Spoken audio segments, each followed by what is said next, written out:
The moment you walk into a room, before you speak, before you gesture, before you even make eye contact, people have already decided whether you're someone to follow, fear, forget, or dismiss. They don't wait for your resume. They don't ask for your credentials. They scan your posture, the angle of your shoulders, the steadiness of your gaze, the rhythm of your breath. And in less than 3 seconds, their subconscious has labeled you. Most people spend their lives trying to prove themselves with words. Explanations, justifications, declarations, apologies. But the truly powerful, they never need to.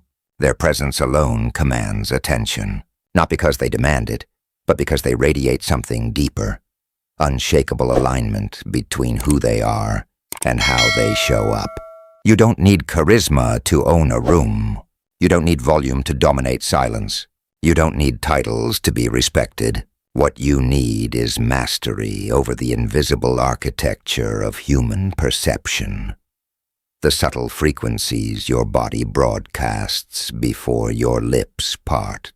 The world mistakes loudness for strength, urgency for importance, and motion for progress. But those who understand power know better. Real authority doesn't shout, it settles. It doesn't rush.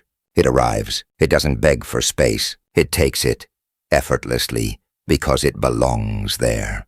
Think of the last person who walked into a crowded room and instantly changed the temperature. Maybe it was a CEO who didn't say a word, but made everyone straighten their spines. Maybe it was an artist whose calm stare silenced gossip. Maybe it was someone you passed on the street. No uniform, no entourage, no announcement. Yet you felt their gravity like a shift in atmospheric pressure. That's not luck. That's cultivated energy. That's the result of deliberate calibration, of mind, body, aura, intention. And it's available to you, not someday, not after you get the promotion, lose the weight, fix your past, or find confidence. Right now, in this breath, in this stance, in this stillness, because power isn't something you acquire. It's something you stop blocking. Most people suffocate their presence under layers of apology. For existing, for taking up space, for wanting more, for being different. They shrink their shoulders to seem approachable. They soften their voice to seem agreeable. They laugh too quickly to seem likable. They explain too much to seem harmless. And in doing so, they hand over their sovereignty, not to enemies, but to strangers, colleagues, algorithms, expectations. They trade dignity for approval. They barter influence for acceptance, and then wonder why they feel invisible. Power doesn't come from being liked. It comes from being undeniable, from being coherent, from being rooted so deeply in your own truth that external noise can't distort your signal. This isn't about manipulation. It's not about faking dominance or performing arrogance. Those are masks, flimsy, exhausting, transparent. True power radiates from congruence, when your inner state matches your outer expression, when your values aren't negotiable, when your boundaries aren't porous, when your energy isn't scattered by other people's moods, opinions, or emergencies. That's when you become magnetic, not because you're trying to attract, but because you've stopped repelling yourself. You've stopped apologizing for your light. You've stopped dimming to make others comfortable. You've stopped outsourcing your worth to reactions that were never yours to carry. The most dangerous myth sold to ambitious souls is that power must be loud, that to be seen, you must perform, that to be heard, you must interrupt, that to lead, you must announce. Bullshit. The lion doesn't introduce himself before he walks through the savannah. The mountain doesn't apologize for its height. The ocean doesn't negotiate its tide. They simply are, vast, grounded, inevitable, and everything around them adjusts accordingly. That's the frequency you're tuning into now. Not aggression, not intimidation, not ego. Presence. Pure, undiluted, unwavering presence. And it begins with one decision. I will no longer confuse visibility with value. I will no longer measure my impact by how many people notice me, but by how deeply I remain myself, especially when no one is watching, especially when everyone is judging, especially when the stakes feel high, especially when you're tired, especially when you're afraid. That's where real power is forged. In the quiet moments when no applause is coming, no validation is offered, no spotlight is shining, and you choose to stand tall anyway, to breathe deep anyway, to hold your center anyway. That's the practice, not performance. Practice, daily, hourly, breath by breath, because presence isn't a switch you flip on stage. It's a muscle you build in silence, a discipline you cultivate in solitude, a loyalty you keep to yourself. Even when the world tries to convince you that bending is safer than standing. Let me be clear, this isn't about becoming cold, or detached, or emotionless. Those are distortions sold by people who confuse control with suppression. Real power includes feeling, deeply, fully, honestly, but refuses to be ruled by reaction. It lets grief move through without collapsing. Lets anger rise without exploding. Lets doubt whisper without surrendering. It holds space for complexity without fragmenting. That's what makes it unbreakable. That's what makes it magnetic. That's what makes it silent, yet deafening. You've felt it before. Maybe in meditation, maybe mid-conversation, maybe while walking alone at dawn. That moment when time slows, your thoughts settle, your body aligns, and you feel utterly, completely here. No past haunting you, no future pulling you. Just this breath, this step, this glance. That's the portal, that's the source. That's where power lives, not in striving, but in arriving. Not in chasing, but in anchoring. Not in proving, but in being. And the beautiful irony?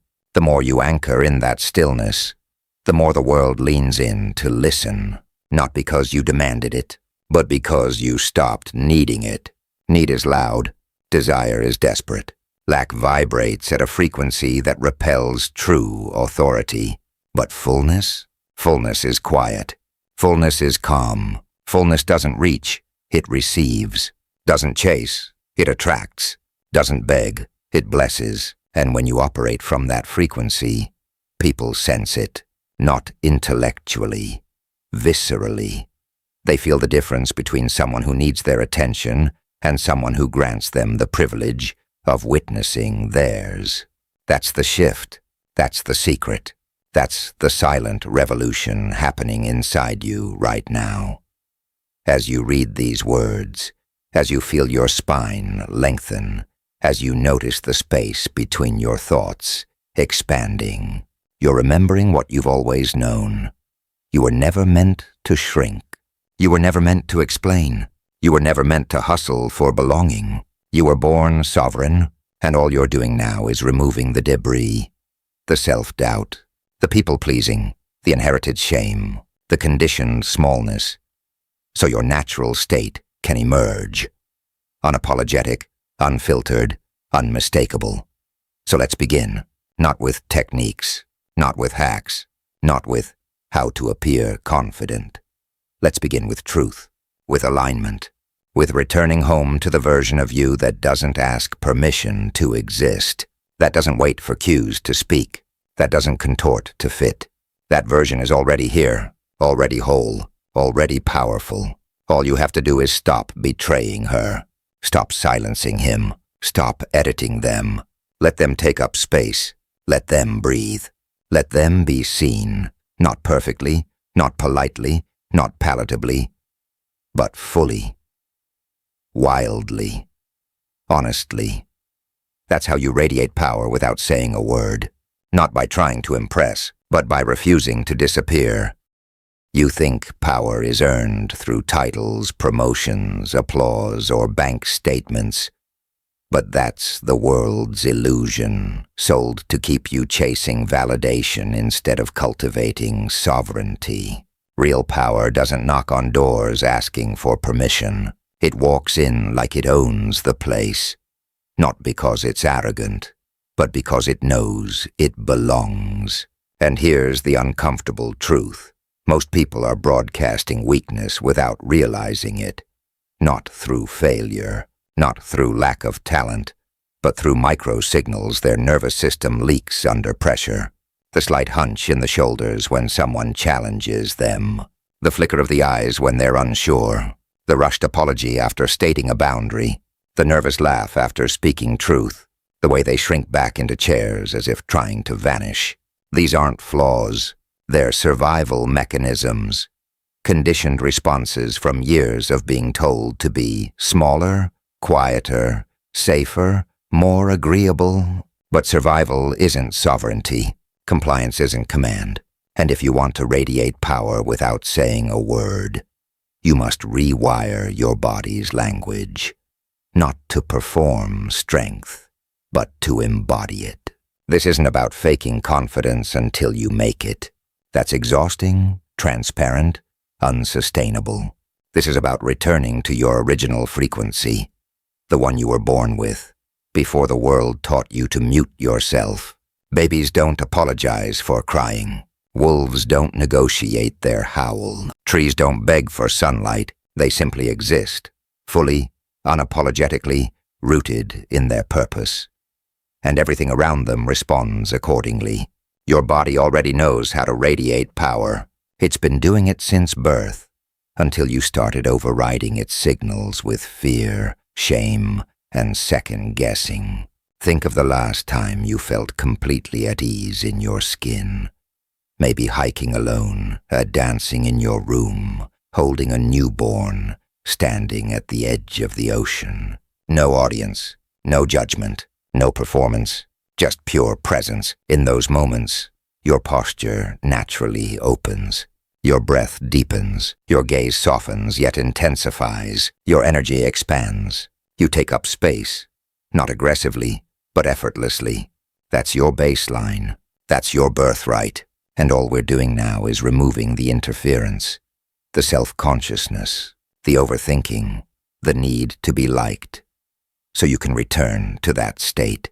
Even in boardrooms, family dinners, job interviews, first dates, crowded subways, especially there, because that's where true power is tested. Not in solitude, but in society. Not when you're safe, but when you're seen. The key isn't to armor up, it's to align. To stop fighting your nervous system and start leading it every time you feel anxiety rise before speaking. Instead of clenching your jaw or crossing your arms, which broadcasts defensiveness, try grounding your feet, relaxing your throat, and letting your breath drop into your belly.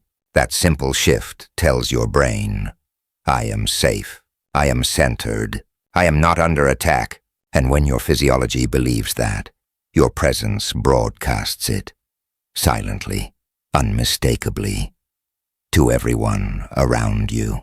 People don't respond to what you say nearly as much as they respond to the energetic signature behind it.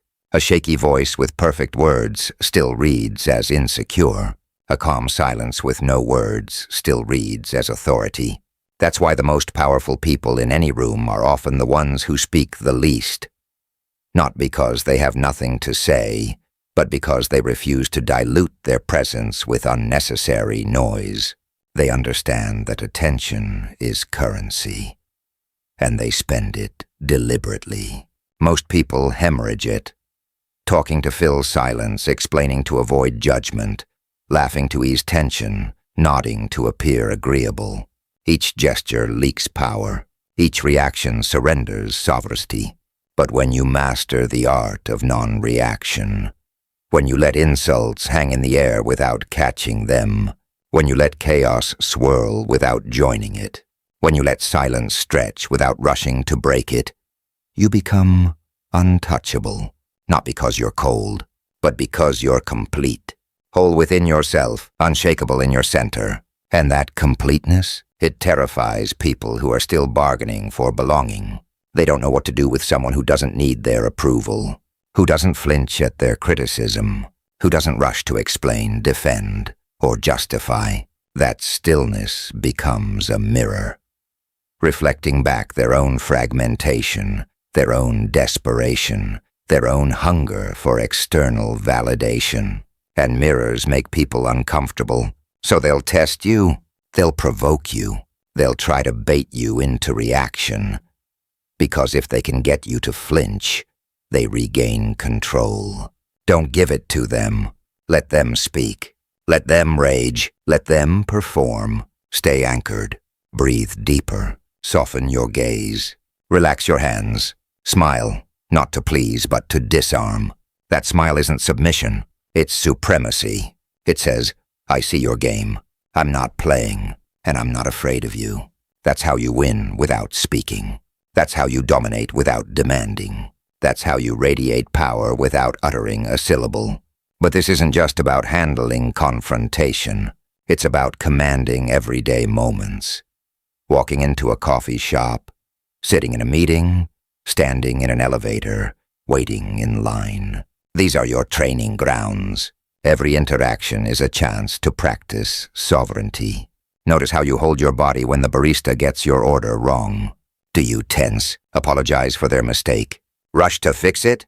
Or do you pause, breathe, smile, and say calmly, actually, I ordered oat milk.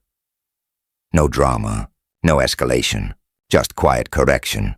That's power. Notice how you sit during Zoom calls. Are you leaning forward, eager to please? Or sitting back, grounded, listening deeply, speaking only when necessary? That's power. Notice how you enter a room full of strangers. Do you scan for approval? Adjust your clothes?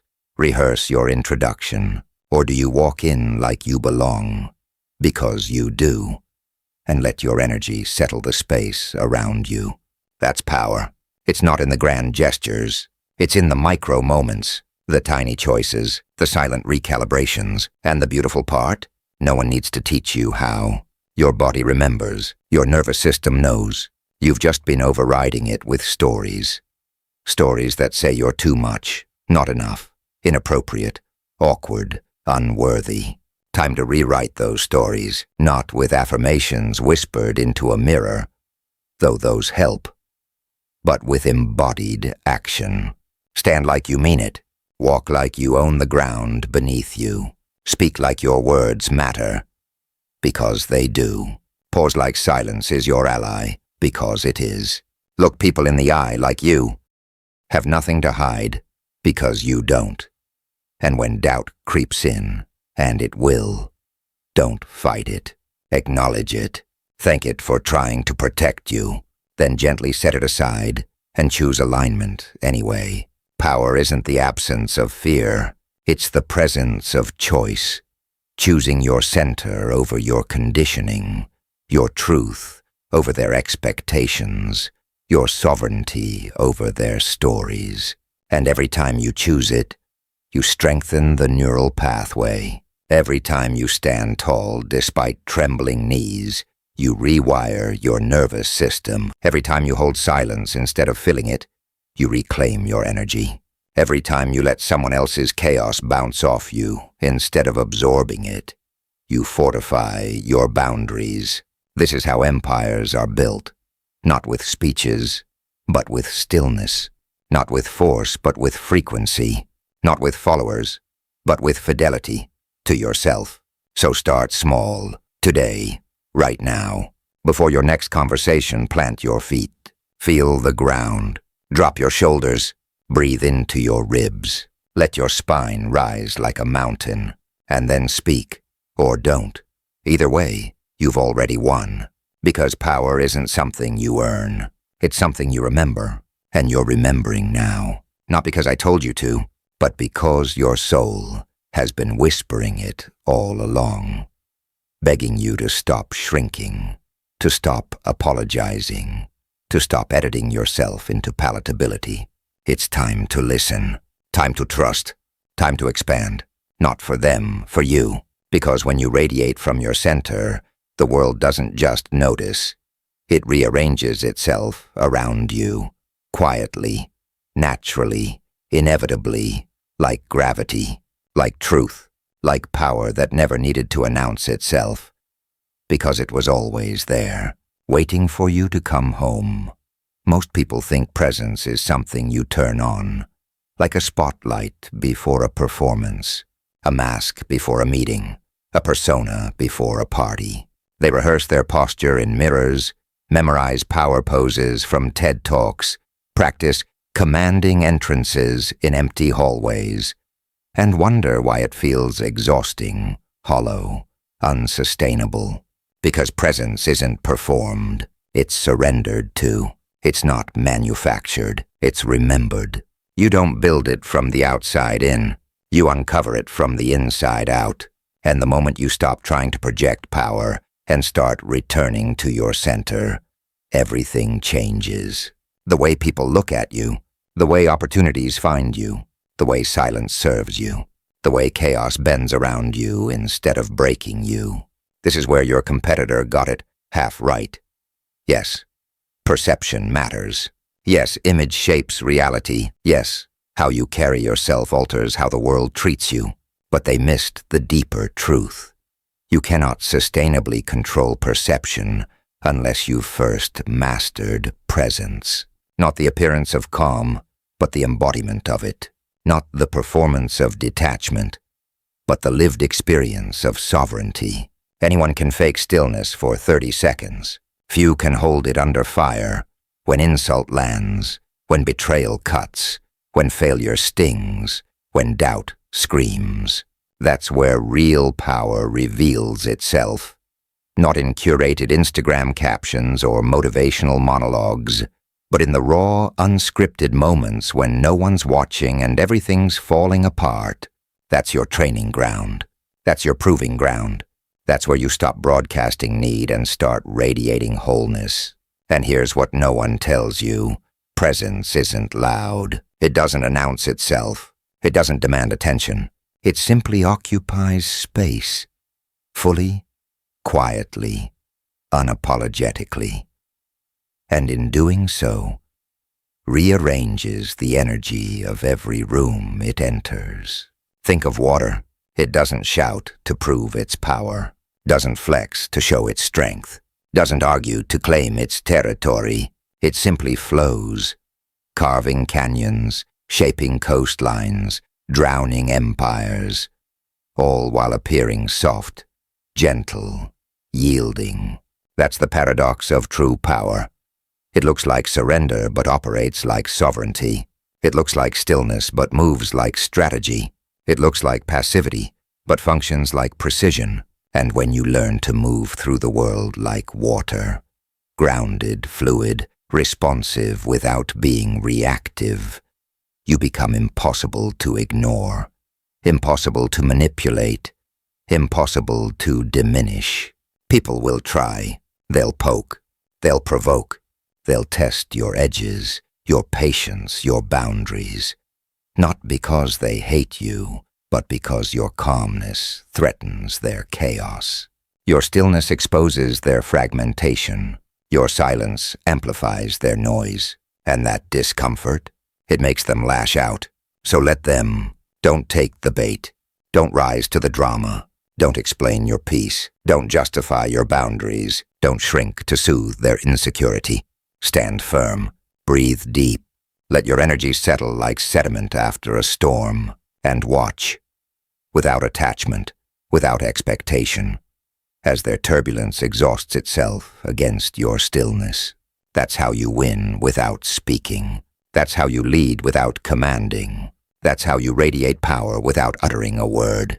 But this isn't passive. Don't confuse surrender with submission. Surrender is conscious choice. Submission is conditioned collapse. One comes from strength, the other from survival. When you surrender to your center, to your breath, your truth, your boundaries, you're not giving up. You're taking back control from the noise, from the opinions, from the urgency, from the fear. You're saying, I no longer outsource my worth to external validation. I no longer let other people's moods dictate my state. I no longer confuse reactivity with responsiveness. I am the source. I am the anchor. I am the still point around which the world may spin, but never shake. And that decision, it changes everything. Your voice drops an octave, not forced, not faked, but naturally. Because tension no longer lives in your throat, your gaze steadies. Not cold, not intimidating, but deeply present. Because you're no longer scanning for threats or approval, your gestures slow, not stiff, not robotic, but intentional. Because you're no longer rushing to fill space or prove your value. You move like someone who belongs, because you do. Not because you earned it, not because you were granted it, but because you reclaimed it. From the stories that told you to be smaller, from the systems that rewarded compliance over courage, from the relationships that demanded you mute yourself to keep the peace. Peace isn't found in silence bought through self-betrayal. It's found in sovereignty claimed through self-honoring. And when you choose that, daily, hourly, breath by breath, you stop chasing power and start emanating it. Effortlessly, inevitably, irreversibly. But let's get practical. How do you cultivate this in real time? Not on meditation cushions or mountaintops, but in traffic jams, toxic workplaces, tense family dinners, triggering DMs. Start with your breath, not the shallow chest breathing of anxiety, but the deep belly breathing of sovereignty. Inhale for 4. Hold for 4. Exhale for 6. Repeat. That simple rhythm signals safety to your nervous system, overriding fight or flight with presence and power. Do it before meetings. Do it during arguments. Do it while scrolling social media. Anchor yourself in breath, and your body will follow. Then, your posture. Not the rigid power pose nonsense, but natural alignment. Crown of head, a reaching towards sky. Tailbone, grounding toward earth. Shoulders relaxed, not hunched or puffed. Ribs soft, hips open, feet planted. This isn't performance, it's physiology. When your skeleton stacks properly, your energy flows freely, and your presence broadcasts coherence. Next, your gaze. Not staring aggressively, not darting nervously, but soft focus. Taking in the whole room, not fixating on threats or approval cues. Let your eyes rest lightly on people, holding space without demanding anything. That's how you disarm without submitting. That's how you lead without forcing. That's how you radiate without announcing. And finally, your silence. Not the tense, awkward kind, but the spacious, sovereign kind. The kind that says, I don't need to fill this. I don't need to fix this. I don't need to perform for this. I am enough, exactly as I am, right here, right now. That silence becomes magnetic, not because it's mysterious, though it is, but because it's rare. In a world addicted to noise, reaction, and validation seeking, stillness is revolutionary. And those who master it, they don't just command rooms. They redefine them. They don't just influence conversations. They elevate them. They don't just attract attention.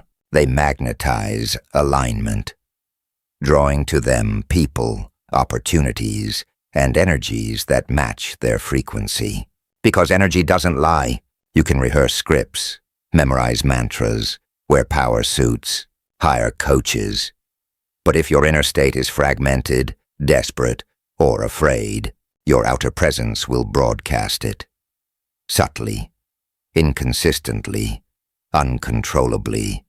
But when your inner state is aligned, rooted in self-trust, anchored in self-worth, flowing from self-honoring, your outer presence becomes undeniable.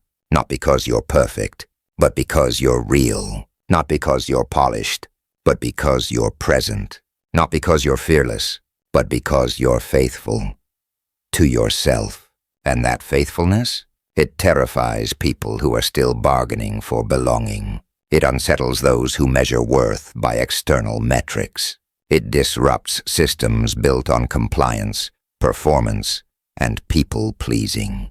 So expect resistance, expect projection, expect attempts to bait you back into old patterns, because your evolution threatens their stagnation. Don't take it personally. Don't internalize it. Don't shrink to soothe it. Stay anchored. Breathe deeper. Soften your edges. Expand your field. And let your presence do the work. Silently, steadily, sovereignly. This isn't about becoming untouchable in the cold, detached way your competitor preached. That's isolation disguised as strength. Real power includes connection, but on your terms. It includes emotion, but not enslavement to it. It includes vulnerability, but not dependency. You can cry and still be powerful. You can apologize and still be sovereign. You can ask for help and still be unshakable. Because power isn't the absence of humanity. It's the mastery of it. The ability to feel deeply without being ruled by feeling. To connect authentically without losing yourself. To serve generously without sacrificing your boundaries. That's the new paradigm. That's the frequency rising now, not the old armored, hyper-masculine model of dominance through detachment, but the integrated, embodied, emotionally intelligent model of sovereignty through presence. And you're being called to embody it. Not someday, now, in this breath, in this step, in this choice. Stop waiting for permission. Stop rehearsing perfection. Stop shrinking to fit. Stand tall. Breathe deep. Speak only when necessary. Move only with intention. Let your silence be your signature. Let your stillness be your strength. Let your presence be your power. And watch. Quietly, inevitably, gloriously, as the world rearranges itself around you. Not because you demanded it, but because you stopped needing it. And in that surrender, you became unstoppable.